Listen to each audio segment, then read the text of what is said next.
The chandelier light caught every facet of Evelyn Whitaker's diamond tennis bracelet that Sunday evening, turning each stone into a tiny cold star above her dining table. It was supposed to be a quiet family dinner at her house in the Oakwood suburbs outside Chicago, just the three of us. The way she liked it when she had something to say. She had roasted a prime rib this time, the one she always claimed no one else could season correctly. I had heard that particular jab before, so I smiled the small, practiced smile I had perfected over 4 years and took my usual seat at the far end. Ryan sat across from me, talking with his mother about quarterly projections for Whitaker Construction. I stayed quiet, pushing rosemary roasted potatoes around my plate, hoping the evening would end without one of Evelyn's calculated remarks. The scent of seared meat and garlic hung thick in the air. Silverware clicked softly against china. For half a minute it almost felt normal. Then Evelyn set her fork down with deliberate slowness, her eyes locking onto mine with that familiar scalpel gaze. "Lauren," she said, voice smooth as the linen tablecloth but edged with ice, "you are too cheap for my son. Get out of his life." The words landed like a slap that never quite connects, sharp enough to sting, quiet enough that the room didn't even echo. I looked at Ryan, waiting for the reflex I had waited for 100 times before, the tight mom. "That's enough," the protective hand on mine under the table. Instead, he gave a short, ugly laugh that didn't belong to the man who once brought me coffee exactly the way I liked it after a 12-hour shift. He nodded once. "Yeah, Mom." Something inside my chest fractured cleanly, like a bone that had been stressed for years, finally giving way. Heat flooded my face, my fingers went numb. The soft clink from the kitchen sounded suddenly deafening. Every shared meal in this house, every forced smile, every time I had swallowed another joke about my modest upbringing rewrote itself in poison ink across my memory. Evelyn leaned back, satisfied, lips curved in the smallest smirk. Ryan wouldn't meet my eyes, as though this were a minor inconvenience I would simply absorb. I pushed my chair back. The legs scraped tile. Both heads turned.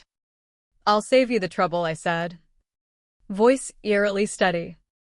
I picked up my purse, slipped my phone inside, and walked out. Neither followed. The front door clicked shut behind me with the finality of a judge's gavel. Cool night air hit my face. And only then did the shaking start, not just hurt, but something colder, harder, already sharpening into purpose. I sat in my car for a long minute without starting the engine, staring at my white-knuckled hands on the wheel. My phone buzzed. Cassidy's name lit the screen. I answered in a whisper. "Cass, I'm leaving for good." She didn't ask questions. She simply said, "Come here." Doors open. The drive to her apartment in Lincoln Park was a smear of sodium streetlights and my own ragged breathing. Ryan's laugh looped in my skull like a skipped record. I had pictured our ending 1,000 ways arguments. Counseling.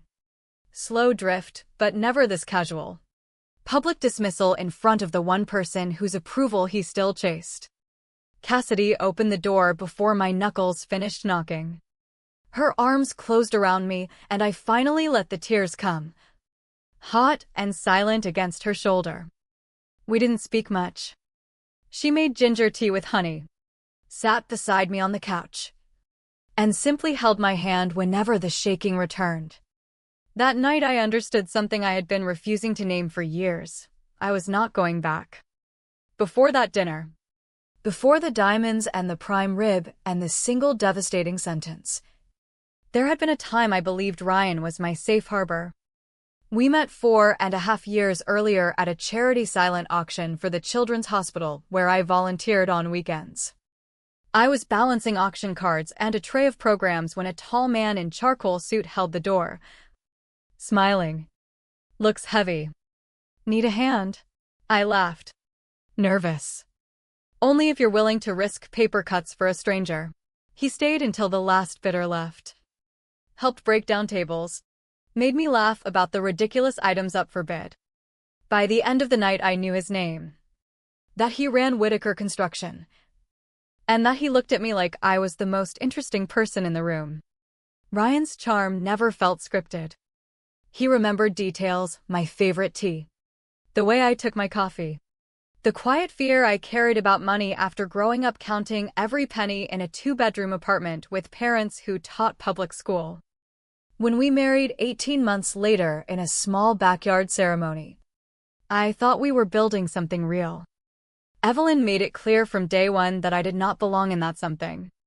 She was polite at the wedding, but her eyes lingered on my simple lace dress with the same disdain she later showed my furniture, my cooking, my entire existence. First visit to our starter home, she scanned the living room like a property inspector. Not much here, is there? Ryan's last girlfriend had such taste. Ryan laughed it off later. Don't take it personally. Mom just says what she thinks. I told myself it was generational difference. Old money reflexes. I came from teachers who saved for years to buy a used minivan. Evelyn grew up with seasonal homes and the belief that visible expense equaled worth. Her comments sharpened over time. Remarks about my job, social work must be nice. All that time off while Ryan's out bidding jobs in the rain. Suggestions that I didn't understand, real effort, polished shoes, handwritten notes in lunchboxes, the kind of homemaking she had provided. I tried.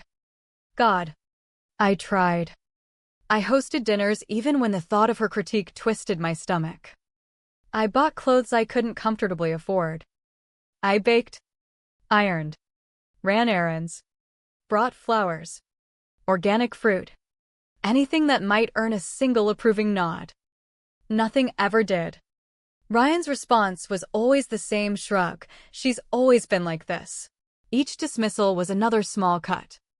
Death by 1,000 paper cuts, as Cassidy once called it over late-night coffee. And the worst part wasn't Evelyn's cruelty. It was Ryan choosing silence every single time. Choosing his mother's comfort over my dignity. Choosing to laugh along. The final fracture had been forming for months. But the night it snapped open was that Sunday dinner she framed as something important to share. I had dressed carefully, navy sheath dress, hair pinned neatly, pearl studs from my mother. I still hoped, foolishly, that this time might be different. The table was set with crystal and linen. Conversation stayed surface level for 20 minutes. Then Evelyn leaned back, swirled her Cabernet, and delivered the verdict she had clearly rehearsed. After I left, the silence from both of them was absolute. No calls, no texts, not even the pretense of concern. Cassidy's couch became my temporary sanctuary while I mapped the next moves with the cold clarity that only comes after everything has already burned. I started with evidence. Bank statements showing every dollar I had ever contributed. Screenshots of texts where Evelyn called me cheap and Ryan forwarded them with laughing emojis. Short audio clips, recorded discreetly over the years when her voice carried just far enough, capturing the worst moments. Most powerful, my legal name still on the mortgage, and as cosigner for the $450,000 business line of credit Ryan had taken out 2 years earlier to expand Whitaker Construction. I had signed because I believed in us. Now that signature was the blade. 2 weeks later, Evelyn hosted her annual spring brunch for family and Ryan's top clients, bankers, suppliers, city inspectors. Perfect venue. I wore the same navy dress. Hair loose, armor in place. Cassidy waited down the street. When I stepped inside, the scent of fresh croissants and expensive coffee wrapped around me like false comfort. Evelyn's smile faltered for one gratifying second. Lauren, I wasn't aware you were invited. I wasn't, I said, voice carrying just enough. The room quieted. Ryan froze mid-conversation with a commercial lender. I walked to the center, heels clicking on herringbone hardwood. I won't take long. I only came to clarify a few things before I leave for good. I pressed play on my phone. Evelyn's recorded voice filled the sudden silence. You are too cheap for my son. Get out of his life. Then Ryan's low chuckle and single affirming word. Yeah. Faces turned. Ryan's color drained. Evelyn's lips thinned to a white line. I slipped the phone away. That was the night I left.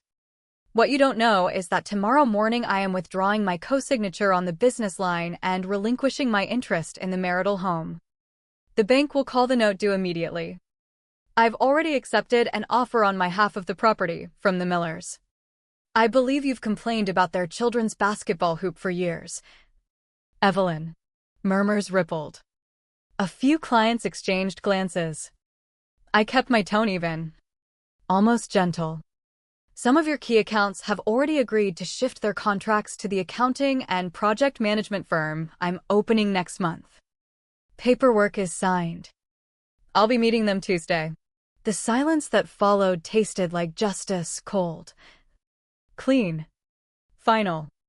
I gave one small nod to the stunned guests and walked out without looking back. 3 days later, they found me at Cassidy's Cafe. Evelyn's hair was uncharacteristically limp. Ryan's eyes were bloodshot. Lauren, Evelyn began. Voice cracking. We were wrong. I was wrong. Please. We'll lose everything, the house. The company. I stirred my latte slowly, letting each rotation stretch the moment. Then I looked straight at her, at the woman who had spent 4 years reminding me I was never enough, and said softly, You told me I was too cheap for your son. Turns out I'm too expensive for both of you now. Evelyn flinched as if struck. Ryan opened his mouth. Closed it. I set my cup down, placed exact change on the table, stood, and walked into the spring sunlight. For the first time in years, the weight on my chest was gone, not replaced by triumph. Exactly. But by something steadier. The cost had been high. The girl who once believed love meant endless endurance no longer existed. In her place was someone who understood that silence can be a choice, betrayal a breaking point, and revenge, when it finally comes, leaves no one, least of all the avenger, untouched. I kept walking. The street smelled of wet pavement and lilacs. Somewhere behind me, the life I had tried so hard to belong to was already collapsing under the weight of its own cruelty. Ahead, the road was quiet, empty, and entirely mine.